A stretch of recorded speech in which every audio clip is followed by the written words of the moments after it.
Hey y'all, welcome to Living for All the Marbles. This is Vinny. We are on week 29. Again, coming to you from the car, so we're going to have to catch up with the marbles later. And we're covering the 26th of January through the 1st of February. So this week, a lot of it was in preparation for the Lifeonaire retreat. For those of you who may not have heard me talk about Lifeonaire before, I'm part of a mastermind. We meet 3 times a year somewhere in the country, and we get together and talk about life and business. And the idea is to live the life you want to live, to develop and to be able to financially and physically and mentally and emotionally in every way, take care of yourself. And then we meet to kind of do check-ins. We have monthly calls and things like that, but we also meet in person. So we spent a lot of time preparing for that because with the changes for me and taking the part-time position at the church and some of the other things that I've been doing, I had some changes to make to my vision, which will soon, after one more consultation with the coaches, make it into the website.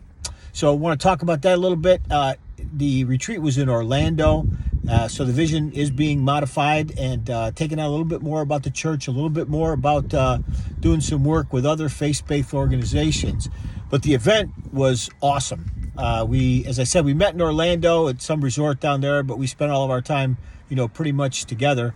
And to see what happens when people trust each other, when people pour into each other, when people aren't afraid to come to you and say, these are the things, that I'm working on. These are the things that I'm struggling with. These are the issues in my life, in my job, in my work. These are my aspirations. These are the things I'm doing to prepare. And these are the things I just not sure what to do about. And to see the changes that are made is actually just phenomenal. So I've talked about this before, but if you can become part of a mastermind like that, I encourage you to do so. If you can attend the Lifeonaire event, especially the 3-day events that help you write your vision for your life, I would encourage you to do so.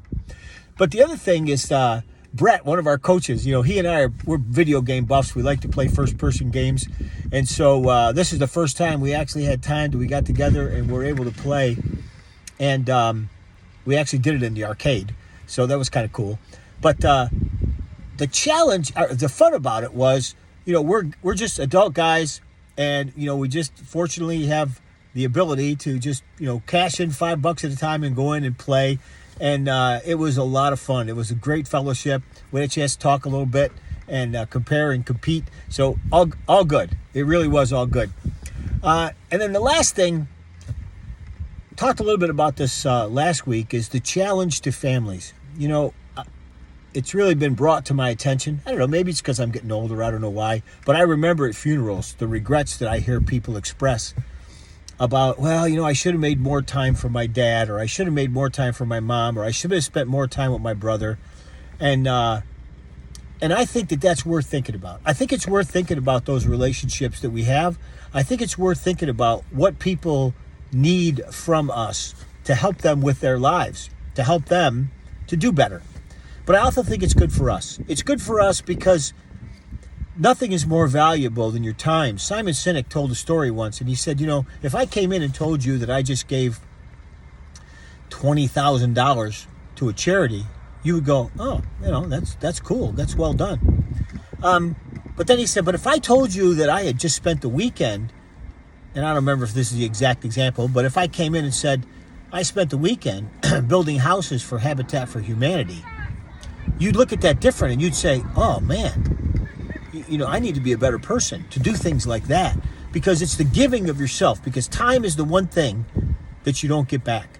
So when you give that is truly a gift, whether it's to your immediate family or your extended family or friends and neighbors. That is the great gift.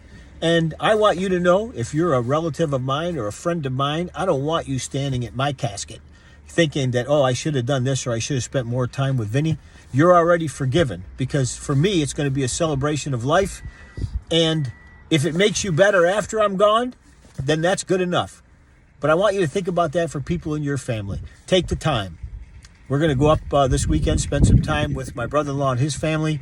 And it's always good when we make the time for family, even if everything during that trip doesn't go well. It's always good.